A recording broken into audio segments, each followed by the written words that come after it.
नमस्कार, BRG news room में आप सभी का स्वागत है। देश, दुनिया और शहर की क्या रही आज की खबरें, ये जानने से पहले आइए देख लेते हैं आज की सुर्खियां।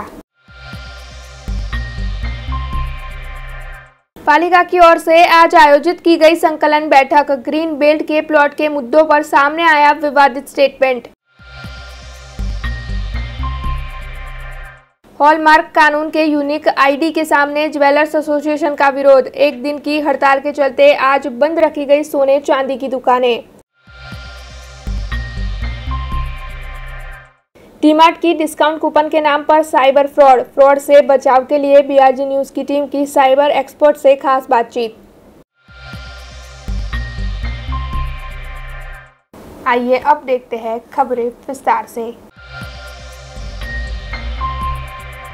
आज वडोदरा महानगर पालिका की ओर से एक संकलन बैठक आयोजित हुई थी, जिसमें ग्रीन बेल्ट के प्लॉट के मुद्दों पर चर्चा की गई। इस बैठक में कई विधायकों की उपस्थिति रही और उनकी ओर से ग्रीन बेल्ट के प्लॉट के मुद्दे पर एक संयुक्त निवेदन भी दिया गया है।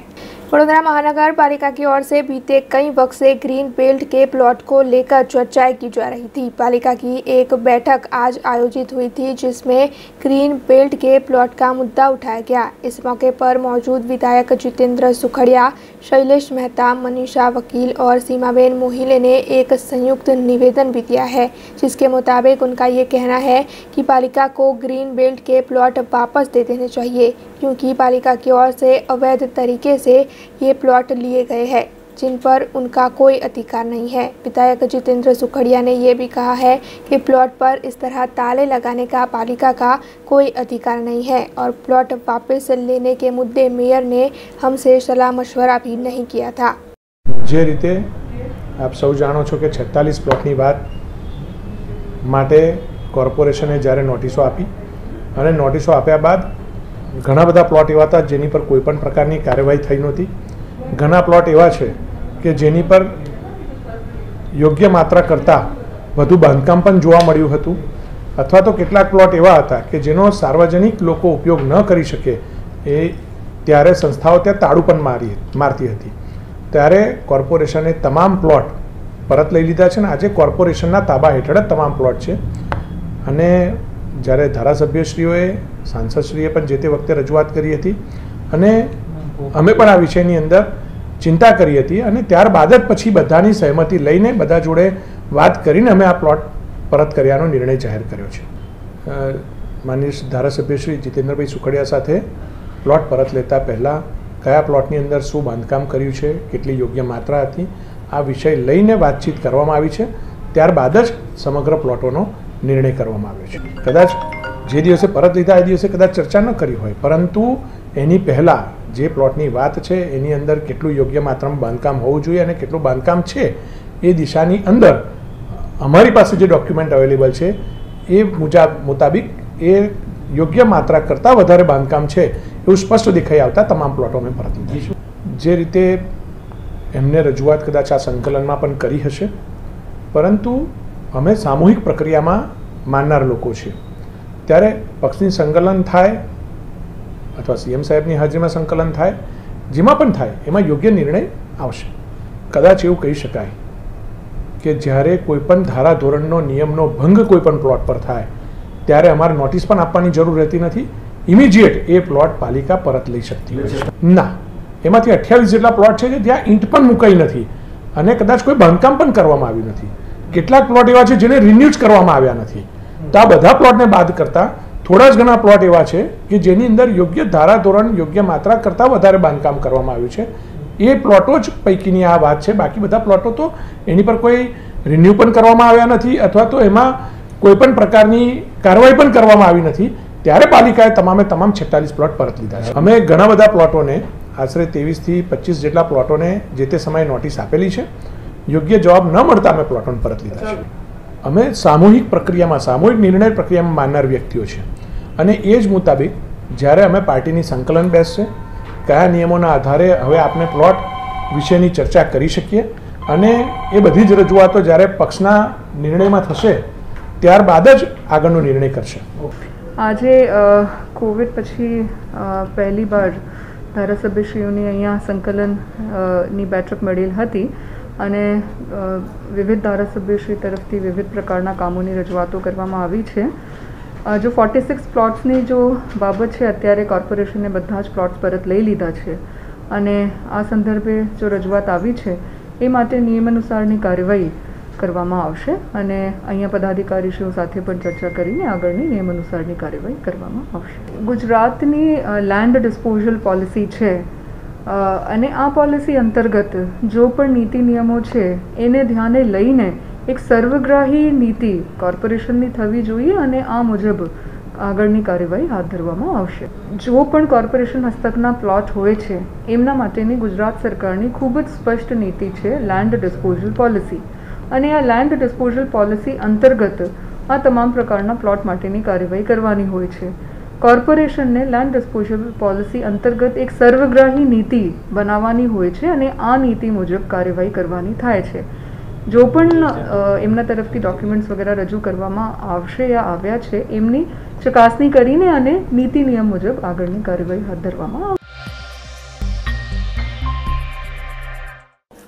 बॉलीवुड के अभिनेता मिलिंद सोमान रन फॉर यूनिटी के तहत मुंबई से स्टैच्यू ऑफ यूनिटी तक दौड़कर पहुंचने वाले थे. 15 अगस्त को उन्होंने इस दौड़ की शुरुआत की थी और अब आखिरकार मिलिंद सोमान स्टैच्यू ऑफ यूनिटी पहुंच चुके हैं, जहां पर उनका पदाधिकारियों की ओर से भव्य स्वागत भी किया गया, जिसके बाद मिलिंद सोमान ने स्टैच्यू ऑफ यूनिटी की मुलाकात लेते हुए लोगों को फिट रहने का संदेश दिया. बॉलीवुड के कलाकार मिलिंद सोमान 15 अगस्त स्वतंत्रता दिन पर मुंबई से स्टैच्यू ऑफ यूनिटी तक राष्ट्रीय एकता दौड़ रन फॉर यूनिटी के तहत निकले थे. ऐसे में कल आखिरकार मिलिंद सोमान रन फॉर यूनिटी के तहत केवड़िया कॉलोनी निकट मौजूद गोरा गांव पुल पर पहुंचे, जहां कलेक्टर नीलेश दुबे और अन्य कई पदाधिकारियों की ओर से उनका स्वागत किया गया. इसके अलावा जब मिलिंद सोमान स्टैच्यू ऑफ यूनिटी के परिसर में पहुंचे तो वहां भी देशभक्ति के गानों के बीच प्रवासियों की ओर से उनका भव्य स्वागत किया गया. इसके साथ ही मिलिंद सोमान की ये दौड़ यहां पर समाप्त हुई और फिर उनकी ओर से स्टैच्यू ऑफ यूनिटी की मुलाकात ली गई. हालांकि उस वक्त उनके साथ नर्मदा राजपीपला के कई पदाधिकारी भी जुड़े.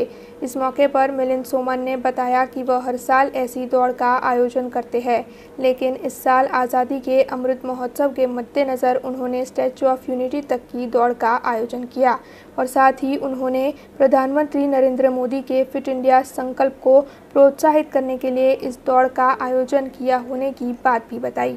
हर साल मैं अपने आप को चैलेंज करना पसंद करता हूँ. So even one of the challenges जो मैं हर साल करता हूँ इसके इंडिपेंडेंस डे पे I run as many kilometres as the years of independence. तो इस साल मैंने सोचा था कि मैं 75 किलोमीटर्स करूंगा, but I thought because it's such a great milestone 75th year of independence कि और कुछ करना पड़ेगा. So I thought let me make a longer run, let me do it for a cause कि in the last 4-5 years people have been talking about हमारे देश में बहुत सारी चर्चा होती है कि यूनिटी के बारे में कि इतनी डाइवर्सिटी है, कितने लोग सोचते हैं हम अलग हैं, हम ये हैं, हम वो हैं, वो ऐसे हैं, ये वो वैसे हैं. लेकिन जैसे हमारे प्रधानमंत्री जी ने कहा है कि अगर हम एकजुट रहेंगे तो हम आगे जहाँ जाना चाहते हैं वहाँ पहुँच पाएंगे. अगर एक साथ चलेंगे तो हम हमारे मुकाम पे पहुंचेंगे. एक पैंडेमिक में भी अगर हम एक साथ पैंडेमिक का सामना करें तो हम जीत सकते हैं. So I thought that unity is a good cause for me to spread even with this run. Apart from health fitness unity. और मैंने सोचा कि अगर यूनिटी का रन करना है then what is the better destination than the Statue of Unity. So it was that train of thought. मैंने ज़्यादा स्टैचू के बारे में सोचा नहीं था, लेकिन जब मैं पहुंचा यहाँ पे and I actually saw the statue, सुना था स्टैचू के बारे में कि it is the tallest in the world and it is great and it's amazing. कहानियाँ भी सुनी थी कि इतने लाखों हमारे देश के गांव से गांव की मिट्टी को लेकर स्टैचू बना है. I think that is a great vision to make every village part of the Statue of Unity. तो ये सारी कहानियाँ, but to come in front of the statue and see it actually how powerful and magnificent it is, that is a great experience in itself. Rakshabandhan के पावन पर्व को मनाते हुए शहर के सांसद रंजनबेन भट्ट और भारतीय जनता पार्टी के महिला मोर्चा के सभी कार्यकर रेलवे स्टेशन पर पहुंचे और उनकी ओर से वहां मौजूद सभी कुली भाइयों को राखी बांधकर इस पर्व को मनाया गया। रक्षाबंधन के पावन पर्व पर हर बहन अपने भाई की कलाई पर राखी बांधती है और बदले में भाई अपनी बहन की रक्षा करने का वचन देता है। इसी रक्षाबंधन के पर्व के चलते शहर के सांसद रंजनबेन भट्ट ने रेलवे स्टेशन पर पहुंचकर सभी कुली भाइयों को राखी बांधी। वैसे सांसद रंजनबेन भट्ट के साथ इस मौके पर भारतीय जनता पार्टी की महिला मोर्चा की सभी बहनें भी उपस्थित रही और सभी की ओर से वहां मौजूद कुली भाइयों को राखी बांधकर रक्षाबंधन का ये पर्व मनाया गया। वैसे सभी कुली भाइयों ने सांसद रंजनबेन भट्ट के प्रति कृतज्ञता व्यक्त करते हुए उन्हें एक साड़ी की भेंट भी दी। रक्षाबंधन पवित्र त्यौहार એટલે ભાઈ બહેનના પ્રેમનો त्यौहार।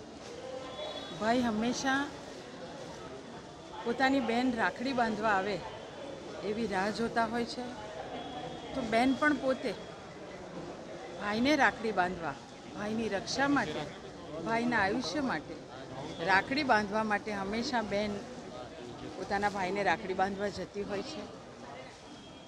હું પોતે દર વર્ષે મારા ભાઈને તો રાખડી બાંધું જ છું, માન્ય મુખ્યમંત્રીશ્રીને પણ રાખડી બાંધું છું, પણ સાથે સાથે ક્યાંક સફાઈ મિત્ર હોય, ક્યાંક આપણી દેશની સુરક્ષા કરતા આર્મી હોય, એમને હું દર વર્ષે રાખડી બાંધતી હોઉં છું। આ વખતે વડોદરા રેલવે સ્ટેશન પર મારા કુલી ભાઈઓ જે આપણા યાત્રીઓ વડોદરામાં આવે છે અને એમની સેવા કરવાનું કુલી ભાઈઓ જે કામ કરે છે, આજે મને થયું કે હું રક્ષાબંધનનો પવિત્ર તહેવાર મારા કુલી ભાઈઓ સાથે કેમ ન કરું, અને આજે મને સૌભાગ્ય પ્રાપ્ત થયું કે વડોદરા રેલવે સ્ટેશન પર અમારા મીણાજી સ્ટેશન માસ્ટર અને સાથે સાથે મારો કુલી ભાઈઓ એમને મેં રક્ષા બાંધી છે। અમારા શહેરના હોદ્દેદાર સુનીતાબેન, મીનાબા, પૂર્વ મહિલા મોરચાના પ્રમુખ કંચનબેન, પૂર્વ કોર્પોરેટર પન્નાબેન અને કોર્પોરેટર વર્ષાબેન વ્યાસ, અમે સૌએ ખૂબ આનંદ અને ઉલ્લાસથી આજે કુલી ભાઈઓને રાખડી બાંધી છે।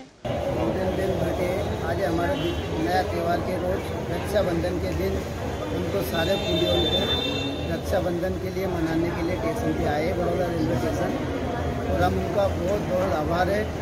उनको सारे कुलियों को मिठाई भी बांटी है और राखी भी बांधी है और साड़ी भी बांटी है हमारी वाइफ के लिए, जिसके बाद रंजनबेन भट्ट का बहुत बड़ा आभार, और इसीलिए हम राधे राधे का बहुत स्वागत।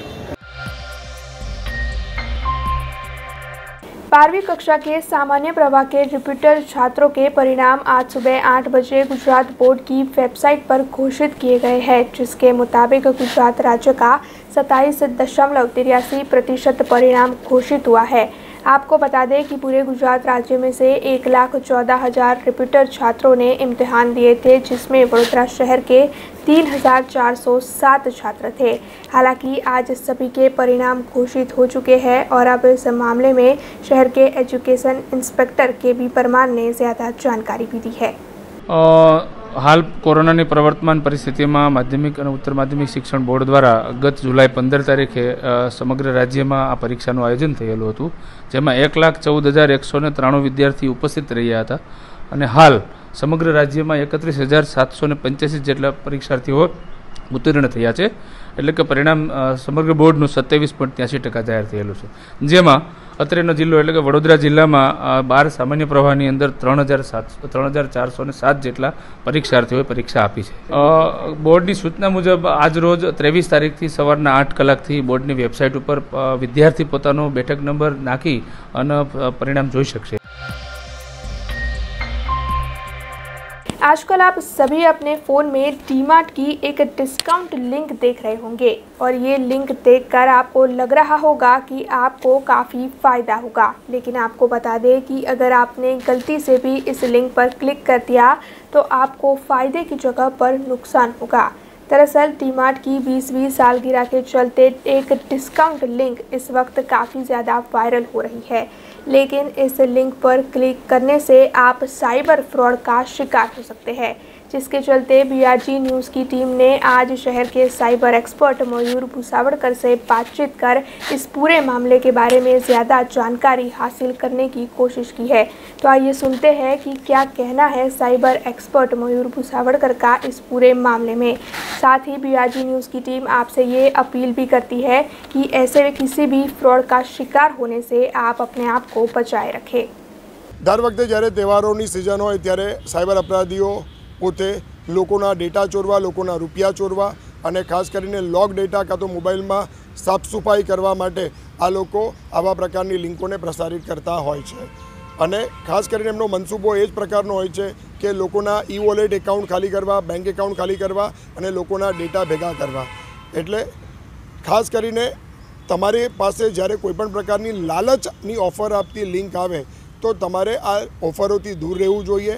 આવી કોઈપણ લિંક પર ક્લિક ન કરવું જોઈએ અને લિંક પર ક્લિક કરેલું હોય તો મોબાઈલને તમારે ફેક્ટરી રીસેટ કરીને તમારે તમારા લોગિન ક્રેડેન્શિયલના પાસવર્ડ બદલવા જોઈએ।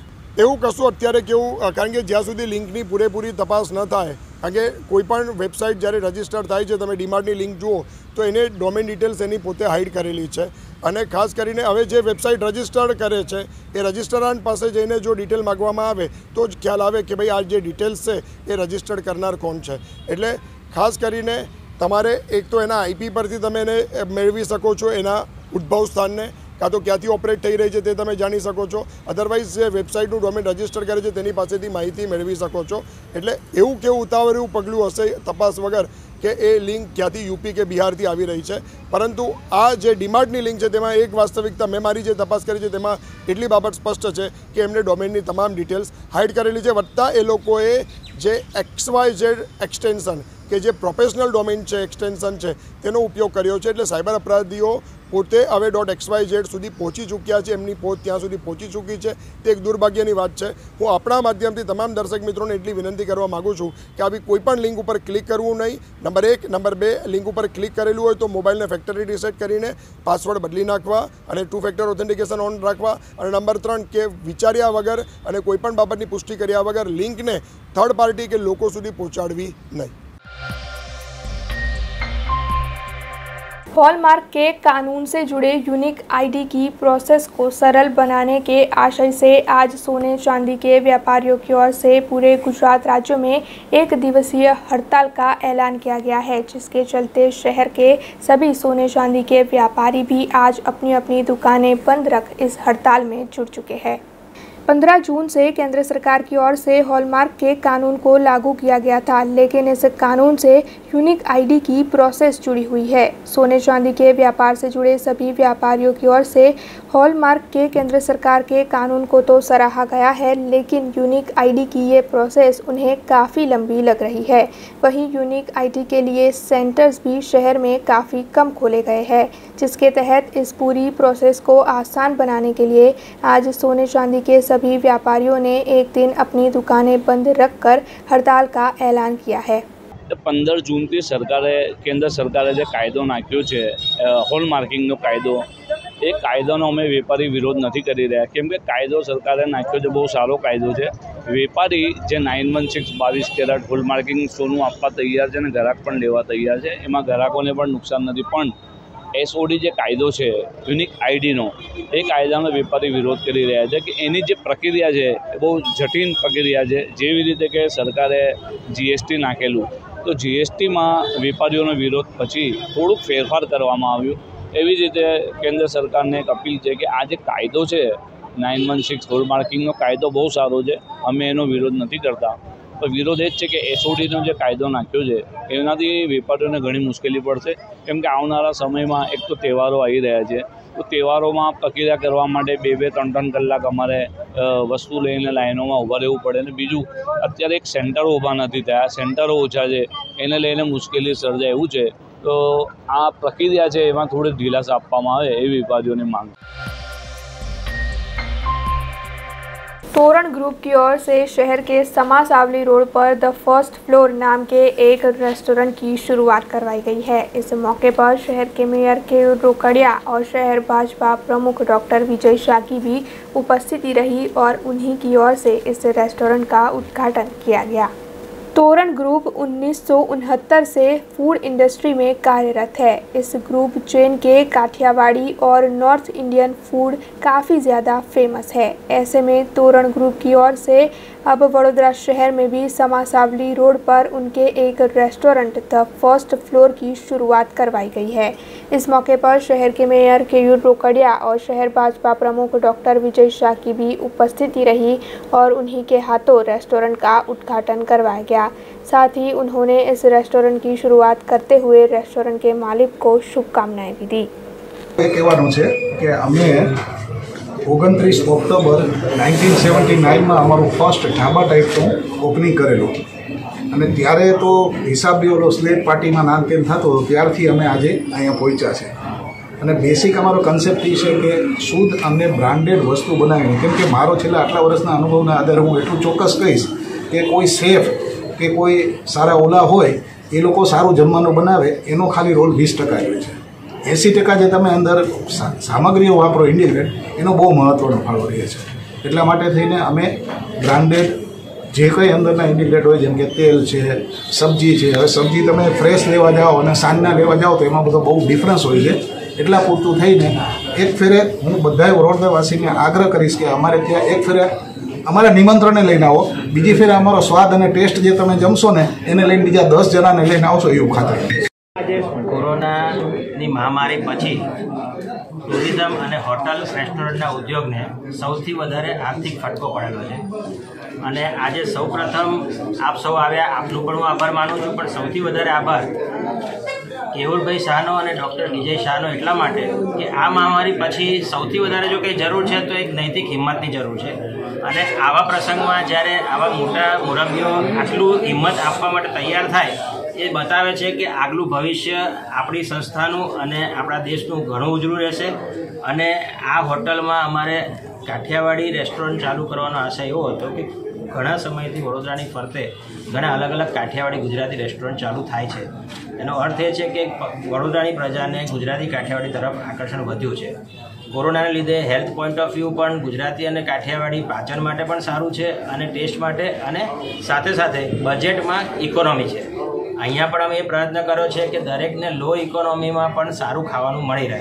ઓપ્શન 50ની બદલે કદાચ 20 હશે, પણ જે હશે એ સાત્વિક, શુદ્ધ અને સારા બનાવેલા હોય એ પ્રમાણેની અમે અહીંયા ખાતરી કરેલી છે। હોમ રિસોર્ટ અને તોરણ ગ્રુપના માધ્યમથી સમા સાવલી રોડ જે વડોદરા શહેરને અમદાવાદ એક્સપ્રેસ હાઈવે સાથે જોડે છે ત્યાં એક નવીન પ્રકારની ફર્સ્ટ ફ્લોર રેસ્ટોરન્ટનું ઉદ્ઘાટન રાખવામાં આવ્યું છે। તોરણ ગ્રુપ વર્ષોથી હાઈવે ઉપર પણ આ પ્રકારની રેસ્ટોરન્ટની ચેઇન ચલાવે છે। આ વ્યવસાયનો તેમનો પૂરતો અનુભવ છે અને સાથે સાથે હોમ રિસોર્ટ છે આજવા રોડ, વાઘોડિયા રોડ પર આયુર્વેદિક રિસોર્ટના માધ્યમથી એમણે પણ વડોદરા શહેરમાં ઘણી ઉત્તમ કામગીરી કરેલી છે। ત્યારે આ બંને ગ્રુપ ભેગા થઈ અલ્પેશભાઈ અને ચુડાસમાભાઈ એ વડોદરા શહેરને કંઈક નવું આપશે એ અમને ચોક્કસ વિશ્વાસ છે। બંનેઓને આ પ્રસંગે વડોદરા શહેર ભારતીય જનતા પાર્ટી તરફથી ખૂબ ખૂબ અભિનંદન। વડોદરા એ સંસ્કારી નગરી, શૈક્ષણિક નગરી, કલા નગરીની સાથે હરવા ફરવાની અને શોખીનોની પણ નગરી છે, ખાવા પીવાના પણ શોખીનોની નગરી છે। ત્યારે વડોદરા શહેરની અંદર ખૂબ મોટી સંખ્યામાં હોટલો પણ આવેલી છે અને ખૂબ સારી હોટલો પણ આવેલી છે। તે એની સાથે આજે એક હોમ રેજન્સી અને તોરણ ગ્રુપના માધ્યમથી આજે એક નવી રેસ્ટોરન્ટ ધ ફર્સ્ટ ફ્લોર રેસ્ટોરન્ટનું આજે ઉદ્ઘાટન થયું છે। હોટલની અંદર ગુજરાતી, કાઠિયાવાડી, પંજાબી એમ તમામ પ્રકારનું મલ્ટી ક્યુઝિન રેસ્ટોરન્ટનું આ ઉદ્ઘાટન કર્યું છે અને અહીંયા શુદ્ધ અને સ્વાદિષ્ટ ભોજન વડોદરાવાસીઓને મળે એ દિશાની અંદર હોમ રેજન્સી અને તોરણ ગ્રુપના સહયોગથી એક આ પ્રયત્ન કર્યો છે। હું આ બંને ગ્રુપને ખૂબ ખૂબ અભિનંદન આપું છું, અલ્પેશભાઈને, જાડેજાજીને બંનેને ખૂબ ખૂબ અભિનંદન આપું છું। વડોદરા શહેરની અંદર એક સારી જગ્યા વધુ લોકોને મળે ખાવા પીવા માટે અને શુદ્ધ અને સાત્વિક ભોજન મળે એ દિશામાં પ્રયત્ન છે। ખૂબ ખૂબ અભિનંદન અને આગામી દિવસમાં એમનો આ વ્યવસાય, આ એમની સેવા ઉત્તરોત્તર પ્રગતિ પામે એવી પ્રભુચરણોમાં રક્ષાબંધનના દિવસે, પૂર્ણિમાના દિવસે પ્રભુચરણોમાં પ્રાર્થના। नर्मदा के राजपीपला के सरदार टाउन हॉल में नर्मदा रत्न अवार्ड 2021 का आयोजन किया गया था, जिसमें विशेष अतिथि के तौर पर राज्य मंत्री बचूभाई खाबड़ की उपस्थिति रही। इस मौके पर उनकी ओर से सभी कोरोना वॉरियर्स का शॉल उठाकर सम्मान किया गया।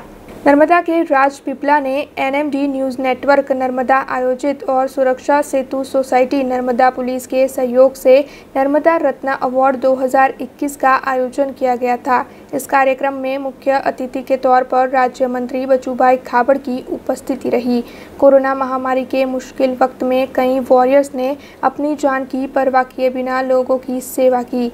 ऐसे में इन सभी कोरोना वॉरियर्स का सम्मान इस कार्यक्रम के तहत किया गया। राज्य मंत्री बचूभाई खाबड़ ने इस मौके पर उपस्थित 77 कोरोना वॉरियर्स को शॉल उठाकर उनका सम्मान किया।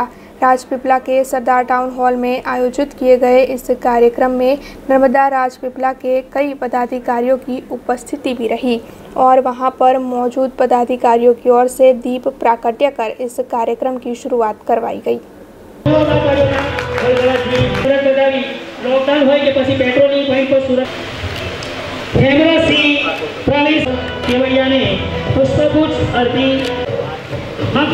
राजेश मणिलालभाई वसावा डेडियापाड़ा आ बे पण कोरोना महामारी में आओ आपने पण हमें आमंत्रित करे। नर्मदा जिला ए जरूरी है माटे कोई साथे डीवायएसपी श्री राजेशभाई जे नर्मदा जिल्लाना पत्रकार मित्रों द्वारा जो कोरोना वॉरियर्स खूब सुंदर कामगीरी सारी करी है एवा लोकोनो एक सन्मान कार्यक्रम करवामां आव्यो। आमां डॉक्टर्स हता, पोलीस विभागना हता अने अन्य सामाजिक आगेवानोनुं सन्मान करवामां आव्युं। जे खरेखर अमे प्रत्यक्ष पण जोयुं छे कि पोलीस विभागना कर्मचारी मित्रोए, अधिकारीओए कि डॉक्टर, नर्स कि सामाजिक जीवनमां काम करनारा बधा ज लोकोए सरकारनी साथे रहीने कोरोनाने रोकवा माटे બધા જ પ્રયત્નો કર્યા છે। સરકારની ગાઈડલાઈન કોવિડનું પૂર્ણ રીતના પાલન કરવામાં બધા લોકો મદદરૂપ થયા છે। તો આવા લોકોનું એ સન્માન થવું જોઈતું હતું। તો ખરેખર પત્રકાર મિત્રોએ નર્મદા જિલ્લાના જે ખરેખર એક યોગ્ય સમયને જોઈને આ લોકોનું સન્માન કર્યું છે। તો ખાસ કરીને હું અભિનંદન આપું છું પત્રકાર મિત્રોને અને કોરોના વોરિયર્સનો હું અનેક વખત આભાર માન્યો છે। આજે પણ કોરોના વોરિયર્સનો ખૂબ ખૂબ હું આભાર માનું છું। दी अक्षय सहकारी मंडली लिमिटेड के सभासदों की ओर से मूंजमौड़ा रोड पर अक्षय सीजनल मार्केट की शुरुआत करवाई गई है। दरअसल कोरोना महामारी के चलते इन सभी के धंधे रोजगार ठप हो गए थे, जिसके चलते स्वरोजगारी की तक खड़ी करने के आशय से इस सीजनल मार्केट को शुरू करवाया गया है, जिसका आज भूमि पूजन करवाया गया और इस मौके पर अक्षय सहकारी मंडली लिमिटेड के सभी सभासदों की उपस्थिति रही। अक्षय औद्योगिक सहकारी मंडली गुजरात ट्रैक्टर कॉरपोरेशन लिमिटेड जो सरकारी निगम था, वो निगम आर्थिक लिए कमजोर होकर बंद करने का टाइम आया। वो समय कई प्रकार की आयोजना सरकार ने की, करने के बाद भी निगम खोट में जाने से बंद करने का फैसला कर दिया गया। वो बंद करने का फैसला के साथ साथ लगभग 2000 जितना काम करने वाला मजदूर, कामदार, कर्मचारी लोग रोड पर आने की तैयारी थे। उस टाइम सरकार के साथ 11 महीना तक चर्चा करने के बाद भारत की सर्वप्रथम सबसे पहला इंडस्ट्रियल कोऑपरेटिव सोसाइटी औद्योगिक सहकारी मंडली बड़ौदे के अंदर चालू करने का नक्की किया गया। गुजरात सरकार ने इस प्रस्ताव को विधानसभा के अंदर चर्चा करने के बाद मंजूर किया गया और उसके साथ ही साथ जगह, जमीन और ज़रूरत के हिसाब से जो औजारों चाहिए, मिशन चाहिए, वो मिशन देने की भी कबूलात की और इंडस्ट्री के अंदर, कंपनी के अंदर जितना ज़्यादा आदमी था उतना ज़्यादा आदमी को लेने की, बाहर ले जाने की, कंपनी में से राजीनामा रखकर बाहर ले जाने की जबान मैंने दी और ऐसा ये औद्योगिक सहकारी मंडली का प्रथम शुरुआत गुजरात गवर्नर श्री मुख्यमंत्री श्री का अध्यक्ष पद, गवर्नर श्री, सेंट्रल गवर्नमेंट के एग्रीकल्चर मिनिस्टर, गुजरात के एग्रीकल्चर में, सबकी हाजिरी में इस मंडलियों का उद्घाटन किया गया और लगभग 10 साल तक ये मंडली चली। तब गुजरात ट्रैक्टर कॉरपोरेशन लॉस में से नफ़े में पहुंचा। नफ़े में पहुंचने के बाद सरकार ने यह निर्णय लिया कि इसको खानगीकरण क्यों न किया जाए। तो गुजरात के अंदर सर्वप्रथम, भारत में भी नंबर है, सर्वप्रथम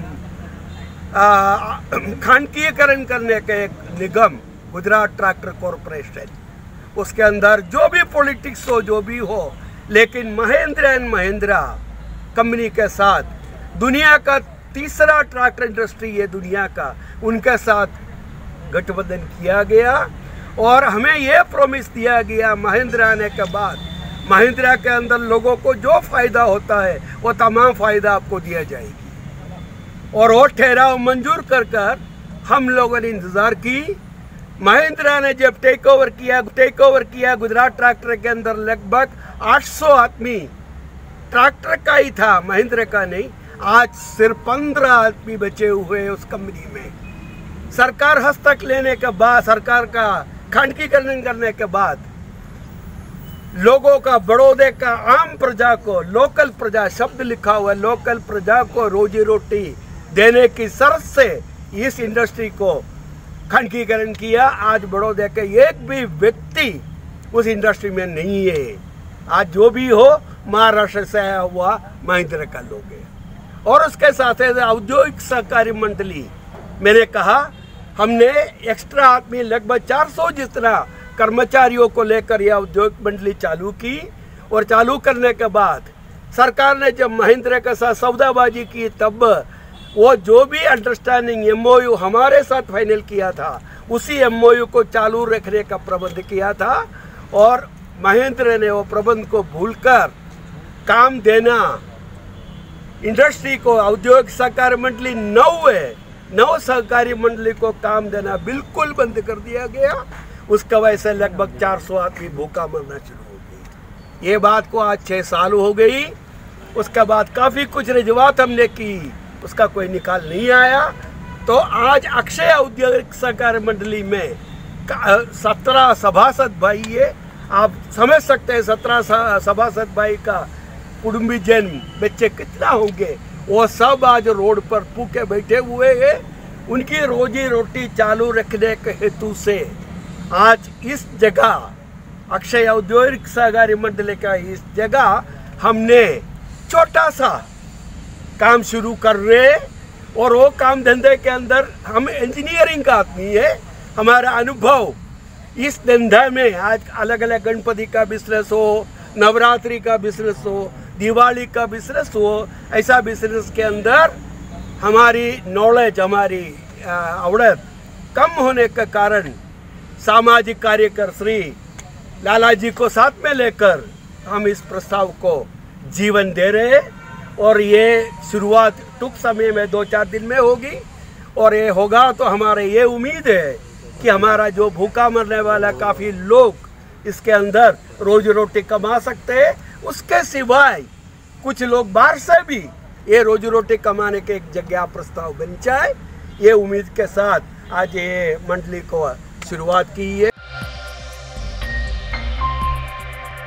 प्रधानमंत्री नरेंद्र मोदी को लेकर इस वक्त एक बड़ी खबर सामने आई है। दरअसल प्रधानमंत्री नरेंद्र मोदी का जन्मदिन 17 सितंबर को है और सूत्रों के मुताबिक ये जानने मिल रहा है कि शायद इस साल प्रधानमंत्री नरेंद्र मोदी अपना जन्मदिन केवड़िया में मनाएंगे। सूत्रों के हवाले से जो जानकारी मिल रही है उसके मुताबिक 17 सितंबर को नरेंद्र मोदी केवड़िया के दौरे पर आ सकते हैं, जहां वो नर्मदा मैया की महाआरती का आरंभ करवा सकते हैं। केवड़िया में गोरा गांव के पास नर्मदा नदी के तट पर 14 करोड़ की लागत से नर्मदा घाट का निर्माण किया गया है। तब प्रधानमंत्री नरेंद्र मोदी अपने जन्मदिन के अवसर पर केवड़िया में नर्मदा आरती का आरंभ करवाएंगे। हरिद्वार और वाराणसी के तर्ज पर अब केवड़िया में भी नर्मदा मैया की महाआरती की जाने वाली है। ये आरती किस तरह होगी, ये जानने के लिए केवड़िया के कई अधिकारी वाराणसी का दौरा करके आए हैं। फिलहाल केवड़िया प्रशासन नर्मदा महाआरती के लिए तैयारियों में जुटा हुआ है।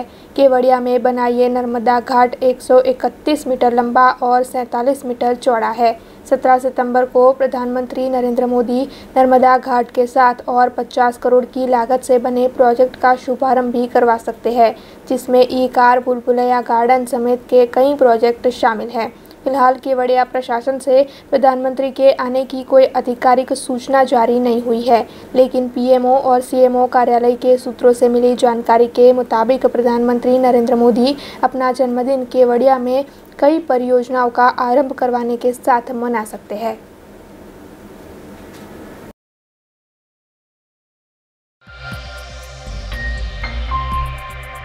हॉलमार्क के कानून के यूनिक आईडी के सामने ज्वेलर्स एसोसिएशन की ओर से विरोध जताया जा रहा है, जिसके चलते पूरे गुजरात राज्य में आज ज्वेलर्स एसोसिएशन की ओर से अपनी दुकानों को बंद रख हड़ताल की गई है। ऐसे में शिनोर का चौकसी बाजार भी आज पूरी तरह से बंद देखने मिला। 16 जून से केंद्र सरकार ने हॉलमार्किंग का कानून पारित किया था, जिसके मुताबिक 28 राज्य और केंद्र शासित प्रदेशों के 256 जिलों में इस फैसले को लागू कर दिया गया था। हालांकि इसके विरोध में अब देश भर के 350 संगठन और फेडरेशन एक दिन की हड़ताल पर उतरे हैं, जिसके तहत आज पूरे गुजरात राज्य में ज्वेलर्स एसोसिएशन की ओर से बंद रखकर विरोध जताया गया है, जिसके चलते शिनोर का चौकसी बाजार भी आज पूरी तरह से बंद देखने मिला है। ये रिपोर्ट शिनोर से हमारे संवाददाता विरल पटेल ने भेजी है। भारत सरकारे सोनी झवेरीओ ઉપર જે હોલમાર્કિંગનો કાયદો લાગુ કર્યો છે અને તેની પાછળ ને પાછળ HUIDનો કાયદો લાગુ કર્યો છે, જે નાનામાં નાના વેપારીથી માંડીને મોટામાં મોટા વેપારીઓ માટે ઘણો જ અઘરો અને ગૂંચવાડા ભરેલો છે। તે સિનોરમાં આ જે હડતાળ રાખી છે તે એના અનુસંધાનમાં સમગ્ર વેપારી જ્વેલર્સના એસોસિએશનના સાથમાં સિનોર વેપારી મંડળે બંધ રાખેલું છે અને 25 દુકાનોએ બંધ હડતાળ પાડેલી છે। खबरों के बीच वक्त हो चला एक छोटे से ब्रेक का। ब्रेक के बाद फिर लौटेंगे कुछ और खबरों के साथ। BRG ग्रुप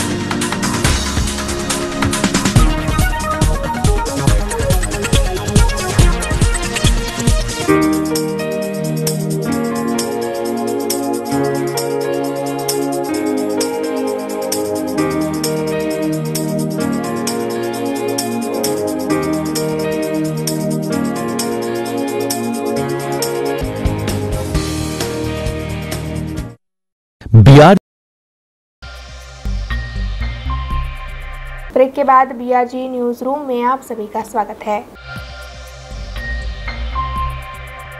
श्रावण माह के चलते हर साल शहर के न्याय मंदिर के परिसर में सत्यनारायण की कथा का आयोजन किया जाता है। उसी के मद्देनज़र इस साल भी पवित्र श्रावण माह के चलते न्याय मंदिर के परिसर में श्री सत्यनारायण भगवान की कथा का आयोजन किया गया था, जिसमें सभी वकीलों की उपस्थिति रही। श्रावण माह के चलते भाविक भक्तों की ओर से विभिन्न कार्यक्रमों का आयोजन किया जाता है। उसी के तहत आज शहर के न्याय मंदिर के परिसर में श्री सत्यनारायण भगवान की कथा का आयोजन किया गया था। कोरोना महामारी में जान गंवा देने वाले वकीलों की आत्मा की शांति की प्रार्थना भी इस मौके पर की गई। इसके साथ ही आने वाले वक्त में सभी लोग कोरोना से सुरक्षित रहे, ऐसी प्रार्थना भी की गई। इस कथा में बड़ी तादाद में वकीलों ने उपस्थित रहकर पूरे आयोजन को सफल बनाया।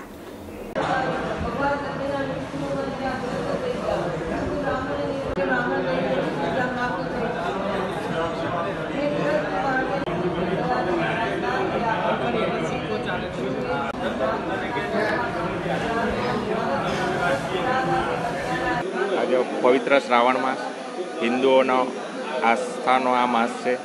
अमे दर वर्षे कोर्ट संकुल में कथाનું आयोजन करता आवेला है, पर छेल्ला 2 वर्ष में कोरोना काळना लीधे वकील मित्रों कोर्ट कार्यवाही अल्पी था, कोर्ट बंद थी, जेथी अमे આ અમારું ધાર્મિક કાર્ય કરી નહોતા શક્યા.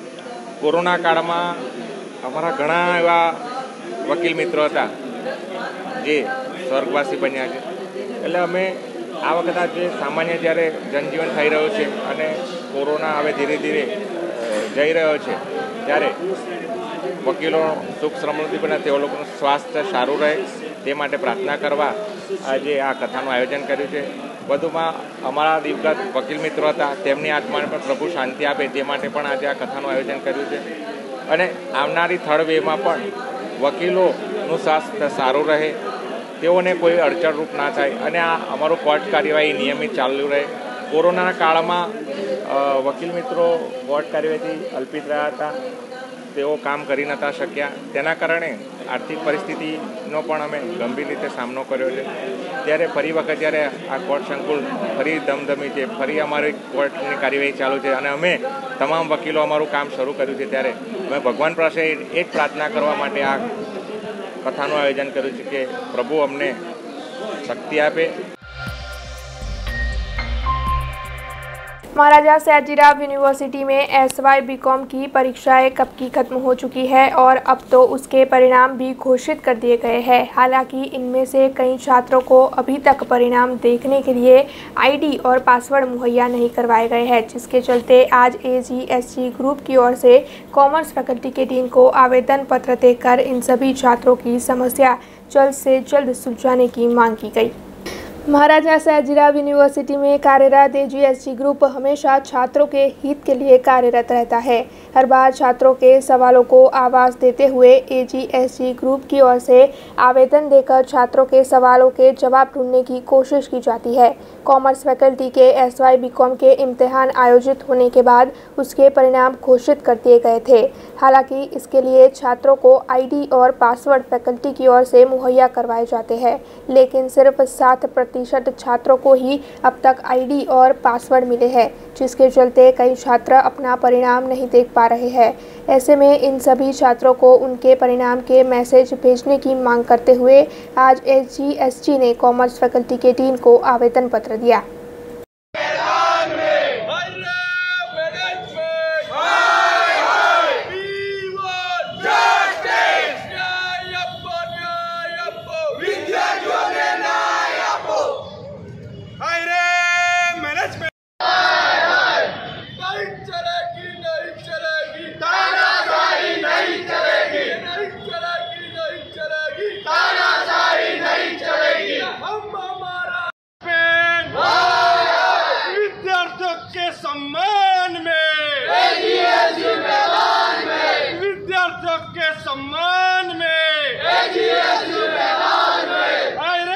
ભાઈ દ્વારા મેન બિલ્ડિંગ પર કોમર્સ ફેકલ્ટીના ડીન ડૉક્ટર કેતન ઉપાધ્યાય સરને આવેદનપત્ર આપીને રજૂઆત કરવામાં આવી છે કે આજથી 7 દિવસ પહેલાં SY BComનું માર્ક્સ પ્રમોશનવાળું રિઝલ્ટ ડિક્લેર કરવામાં આવ્યું છે. તેની અંદર વિદ્યાર્થીઓને ટેક્સ્ટ મેસેજ દ્વારા ID પાસવર્ડ મોકલીને લિંકથી વિદ્યાર્થીઓએ રિઝલ્ટ જોવાનું રહેશે. એ પ્રમાણેનું આ લોકોએ પદ્ધતિ પ્રમાણે વિદ્યાર્થીઓને મેસેજ કર્યા છે, પરંતુ 100% વિદ્યાર્થીઓમાંથી જો 60% વિદ્યાર્થીઓને મેસેજ પહોંચ્યા છે, તેની સામે 40% વિદ્યાર્થીઓને હજુ સુધી મેસેજ પહોંચ્યા નથી અને 7 દિવસથી વધારે સમય થઈ ગયો છે. 2-3 વાર યુનિવર્સિટી પર જઈ દર્શન મારુસર સાથે પણ શાંતિપૂર્વક ચર્ચા કરી, પરંતુ આનું નિરાકરણ આવ્યું નથી. વિદ્યાર્થીઓ જ્યારે મેસેજને ID પાસવર્ડ લેવા માટે આવે છે ત્યારે મેન બિલ્ડિંગ અને પોતાની જે પણ બિલ્ડિંગ હોય એ બિલ્ડિંગ પર વિદ્યાર્થી લેવા જાય ID પાસવર્ડ, ત્યાં આગળ તેમને લોલીપોપ આપીને યુનિવર્સિટીનું નામ આપવામાં આવે છે અને યુનિવર્સિટી લોલીપોપ આપે છે બિલ્ડિંગનો. તો આની અંદર 100% યુનિવર્સિટી અને કોમર્સ ફેકલ્ટી તંત્ર બહુ ધીરું ચાલી રહ્યું છે અને અમારી કોમર્સ ફેકલ્ટી તો કહી શકાય તો રામ ભરોસે જ ચાલી રહી છે. કારણ કે અગાઉ પણ FY BComના જ્યારે આ જ પ્રમાણે રિઝલ્ટ જાહેર થયા હતા તેની અંદર વિદ્યાર્થીઓના ઘણા બધા ID પાસવર્ડ લેવાના બાકી છે. એના 10 દિવસ વીતી ગયા છે, હજી સુધી વિદ્યાર્થીઓ સુધી ID પાસવર્ડ પહોંચ્યા નથી. તો આજે એ જ આવેદન લઈને યુનિવર્સિટી પર તો વાત કરી છે, પરંતુ કોમર્સ ફેકલ્ટીના ડીન કેતન ઉપાધ્યાય સરને પણ રજૂઆત કરી છે અને સરે કીધું છે કે આવનારા દિવસોની અંદર 2-3 દિવસની અંદર વિદ્યાર્થીઓનો આ પ્રશ્ન હલ કરી અને વિદ્યાર્થીઓને ટેક્સ્ટ મેસેજ દ્વારા ID પાસવર્ડ મોકલી દેવામાં આવશે. शहर के सूरसागर तालाब निकट मौजूद महाराष्ट्रियन इष्ट देवता मसोबा दादा का मंदिर पालिका की अतिक्रमण शाखा की ओर से कुछ वक्त पहले तोड़ दिया गया था। हालांकि बाद में लोगों की मांग के बाद पालिका की ओर से इस मंदिर को फिर से बनाने की बात कही गई थी, जिसके तहत कुछ वक्त पहले ही मंदिर का शिलान्यास भी किया गया था और अब आज से इस मंदिर को फिर से शुरू कर दिया गया है। इस मौके पर महाराष्ट्रीयन समाज के कई लोगों ने उपस्थित रहकर विधिवत तरीके से पूजा अर्चना कर आज से महाराष्ट्रीयन इष्ट देवता मसोबा दादा के मंदिर को सूरसागर तालाब के पास फिर से शुरू कर दिया है। आ मंदिर है सूरसागर किनारे आ मंदिर आवेलू है और लगभग 200 से 250 वर्ष जूनू मंदिर है। અને આજે કોર્પોરેશન ગયા વખતે ગયા લગભગ 1 વર્ષથી અમે લોકો લડત લડી રહ્યા હતા તે આજે અમારું સાકાર થયેલું છે। આની અંદર એવું છે કે કોર્પોરેશનના હાથથી મંદિર તોડવામાં આવ્યું હતું, પછી એમને એમની ભૂલ સ્વીકારીને કીધું કે ભાઈ અમારા હાથથી ભૂલ થયેલી છે, અમે ફરીથી મંદિર સ્થાપિત કરીશું। એટલે પછી કોર્પોરેશન પુનઃ મંદિર સ્થાપન કરેલું છે। અને આની અંદર વિવિધ સંગઠનો છે એ બધા સંગઠનો મહારાષ્ટ્રીયન સંગઠનો સાથ છે, એના અંદર અખિલ ભારતીય મરાઠી સંગઠન છે એનો બી વધારે સાથ સહકાર છે। અમારા જે વડીલો છે બીજું કે આ મંદિર જે છે અમે પહેલેથી બધાને કહેતા મરાઠી સમજીને તમે આવો તો બહુ સારું રહેશે, કોઈ બી પોલિટિકલ ઇસ્યુ ના કરતા આની અંદર મહેરબાની કરીને 200-250 વર્ષ જૂનું મંદિર છે। અને આ લગભગ ગાયકવાડી શાસનથી જે ટાઈમે આ સુરસાગરના અંદર જે મંદિર આપણે બધી કૂવાઓને બધું આવેલું એમના રક્ષણ માટેનું છે। જે તે જગ્યાએ તમે જુઓ કે આજે વિશ્વામિત્રીના કિનારે બી મસોબા દાદાનું સાતી આશા દેવીનું મંદિર છે। આ ગાયકવાડે રાજાએ બધું સ્થાપેલું છે। આજે છે એમનો પ્રાણ પ્રતિષ્ઠાનો અમે રાખેલો છે, પ્રોગ્રામ રાખેલો છે અને વિવિધ સંગઠનો જે આજે અમારી સાથે છે બધાને અમે ઇન્વિટેશન આપેલું છે। જે આવશે મરાઠી સમજીને આવશે તો વેલકમ। जूनागढ़ के विसावदर से 12 किलोमीटर दूर मौजूद मोनपरी गांव में दोपहर के वक्त बच्चे खेल रहे थे। उस समय अचानक ही वहां पर एक तेंदुआ आ गया और तेंदुए ने 7 साल के बच्चे पर हमला कर दिया। हमले में बच्चा काफ़ी घायल भी हुआ। हालांकि इस मामले में वहां के निवासियों को जानकारी मिलते ही निवासियों ने 108 एम्बुलेंस बुलाकर बच्चे को तुरंत ही अस्पताल पहुंचा दिया। हालांकि भगदड़ मच जाने की वजह से तेंदुआ वहां से भाग गया, लेकिन अब इस मामले के चलते वहां के निवासियों की ओर से प्रशासन पर सवाल उठाए जा रहे हैं और जल्द से जल्द ऐसे जानवरों को पिंजरे में बंद करने की मांग भी की जा रही है। ये रिपोर्ट जूनागढ़ से हमारे संवाददाता प्रकाश दवे ने भेजी है। मारू नाम मनसुखभाई वघासिया है, नानी मोणपरी गामनो सरपंच छुं। अमरा गाम में नानी मोणपरी गाम में 4 वागे मंजीभाईना छोकरा पर हुमलो करेल छे દીપડાએ અને અવારનવાર અમે રજૂઆત કરવા છતાં કોઈ હજી પગલાં લીધા નથી। જો આને 2 દિવસની અંદર આ માનવ પક્ષી દીપડો થઈ ગયો છે તો આને 2 દિવસમાં તાત્કાલિક આને પકડવા અમારી નમ્ર વિનંતી। पवित्र श्रावण माह चल रहा है, जिसके चलते राजूला के जाफराबाद में विभिन्न कार्यक्रमों का आयोजन किया जा रहा है। जाफराबाद के विभिन्न इलाकों में श्रावण माह के चलते विभिन्न कार्यक्रम आयोजित किए गए, जिसमें सभी भक्तों ने काफ़ी उत्साह से हिस्सा लिया। पवित्र श्रावण माह के चलते राजूला और जाफराबाद में श्रावण माह के तीसरे सोमवार पर विभिन्न कार्यक्रमों का आयोजन किया गया था और इन सभी कार्यक्रमों में भाविक भक्तों ने उत्साह से हिस्सा भी लिया। मिल रही जानकारी के मुताबिक राजूला धारनाथ महादेव मंदिर में 1111 बिली पत्र से महाआरती आयोजित की गई, तो वहीं जाफराबाद में 1.25 लाख बिली पत्र का अभिषेक भी आयोजित किया गया। इसके अलावा जाफराबाद के श्मशान में शिव मूर्ति की स्थापना कर यज्ञ का आयोजन भी किया गया, जिसमें सभी भक्तों की बड़ी तादाद में उपस्थिति भी रही। ये रिपोर्ट राजूला से हमारे संवाददाता योगेश कानाबाद ने भेजी है।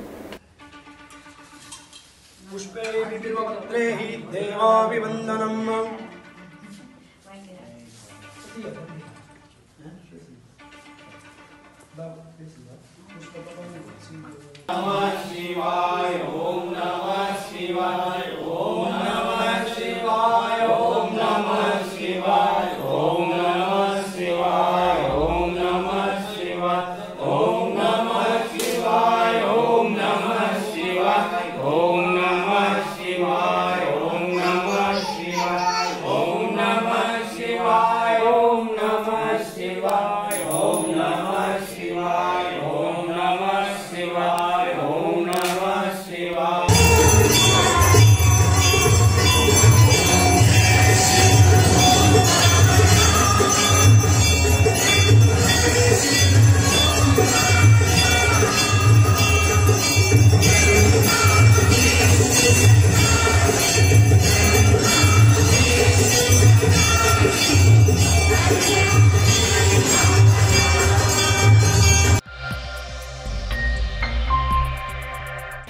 बारिश के मौसम की शुरुआत तो कब से हो चुकी है, लेकिन बीते कई वक्त से बारिश ठीक से नहीं बरस रही थी, जिसके चलते किसान काफ़ी ज़्यादा परेशान थे। हालांकि मालियाहाटी से अब जो खबर सामने आ रही है उसके मुताबिक आज सुबह से ही मालियाहाटी में बारिश शुरू हो चुकी है। काले घने बादल छा जाने के बाद अचानक ही बारिश शुरू हो गई और काफ़ी वक्त से धीमी धीमी बारिश बरस रही है, जिसकी वजह से वहां के लोगों को गर्मी से निजात भी मिली है और साथ ही किसानों में भी खुशी का माहौल देखने मिल रहा है। ये रिपोर्ट हमारे संवाददाता महेश कानाबार ने भेजी है।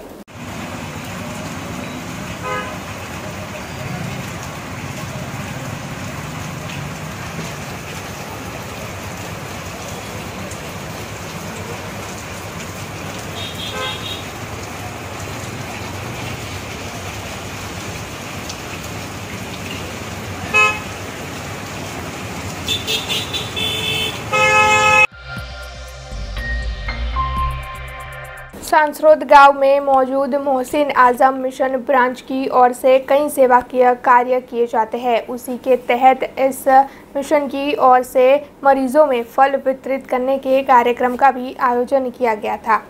पालेज निकट मौजूद करजन तालुका के सांसरोद गांव में कार्यरत मोहसिन आजम मिशन ब्रांच की ओर से अस्पताल में इलाज लेने वाले मरीजों के लिए एक कार्यक्रम का आयोजन किया गया था, जिसके तहत अस्पताल में इलाज ले रहे सभी मरीजों में फल का वितरण किया गया। उनकी ओर से मरीजों में 60 फ्रूट्स की किट का वितरण किया गया और आगे भी ऐसे कई सेवाकीय कार्य किए जाएंगे, ऐसा भी बताया गया। ये रिपोर्ट करजन से हमारे संवाददाता तस्लीम पीरावाला ने भेजी है। अस्सलामुअलैकुम। मोहसिन आजम मिशन जना सरपरस्त हुजूर फाजिल बगदाद सैयद हसन अस्करी मियाँ रफीउल जिलानी है।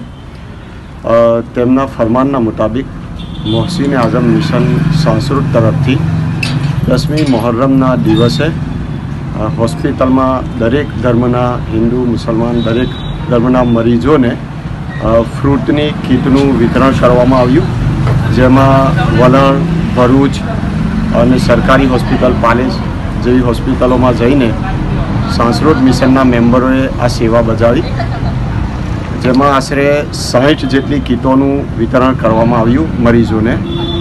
અસ્સલામુ અલૈકુમ, ખુદા હાફિઝ। रक्षाबंधन भाई बहन का पवित्र पर्व है, जिसे विभिन्न सेवाकीय संस्थाएं भी मनाती है। ऐसे ही जूनागढ़ के केशोद में भी एक सामाजिक संस्था की ओर से रक्षाबंधन के पवित्र पर्व को मनाया गया, जिसके तहत कई कार्यक्रमों का आयोजन भी किया गया। रक्षाबंधन के पावन पर्व को हर जगह पर धाम-धूम से मनाया जाता है। कई सेवाकीय संस्थान भी इस दिन को मनाते हैं। उसी के तहत जूनागढ़ के केशोद में प्रजापति ब्रह्मा कुमारी ईश्वरीय विश्वविद्यालय केंद्र पर सुबह 8 से 10 बजे तक भक्तिमय वातावरण के बीच रक्षाबंधन के पर्व को मनाया गया। शहर के अनेक लोग और महानुभावों की उपस्थिति में ब्रह्मा कुमारी ईश्वरीय विश्वविद्यालय की बहनों की ओर से सभी भाइयों को राखी बांधी गई। वहीं दूसरी ओर ब्रह्मा कुमारी की बहनों की ओर से केशोद की आस्था विकलांग चैरिटेबल ट्रस्ट के विकलांग बच्चों की संस्था में जाकर वहां के विकलांग बच्चों को भी राखी बांधकर रक्षाबंधन के पर्व को मनाया गया। ये रिपोर्ट जूनागढ़ से हमारे संवाददाता प्रकाश दवे ने भेजी है।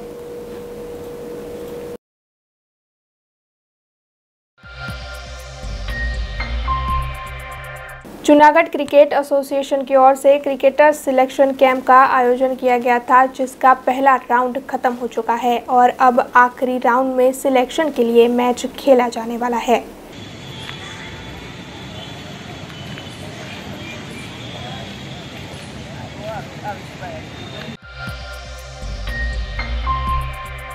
पवित्र श्रावण माह चल रहा है और उसी के चलते सभी भक्त घर बैठे ही हर मंदिर के दर्शन का लाभ ले पाए, इस आशय से हमारे जूनागढ़ के संवाददाता प्रकाश दवे ने मठड़ा गांव में मौजूद सोनल आईमा मंदिर की मुलाकात ली है। तो आइए देखते हैं उनकी एक खास रिपोर्ट। देश विदेश के माई भक्तों में माता जी के मठ की काफ़ी आस्था है। केशोद का मठड़ा गाँव मतलब कि सोनल आईमा का जन्म स्थान।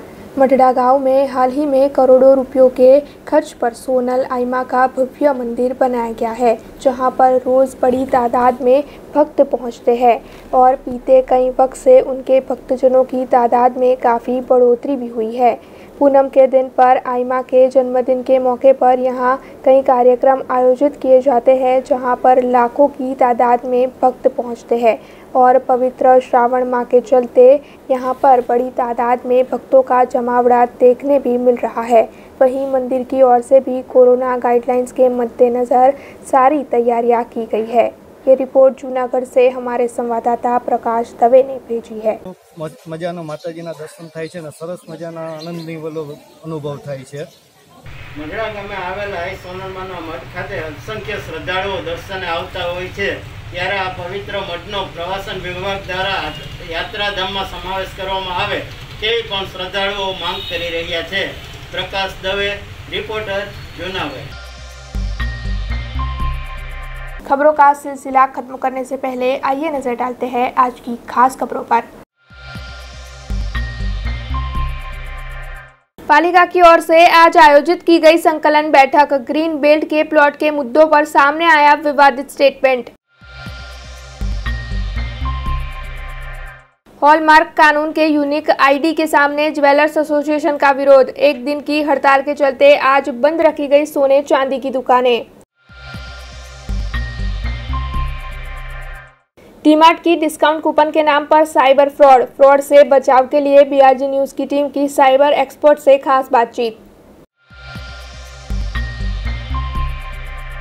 देश दुनिया और शहर से जुड़ी कुछ और खबरें लेकर कल फिर लौटेंगे। तब तक दीजिए बीआरजी टीम को इजाजत। धन्यवाद। अब खबरों से लगातार अपडेट रहना हुआ आसान। बीआरजी न्यूज आपके मोबाइल स्क्रीन पर आज ही बीआरजी न्यूज की mobile app Google play store और ऐप स्टोर से डाउनलोड करें और खबरों से लगातार जुड़े रहें।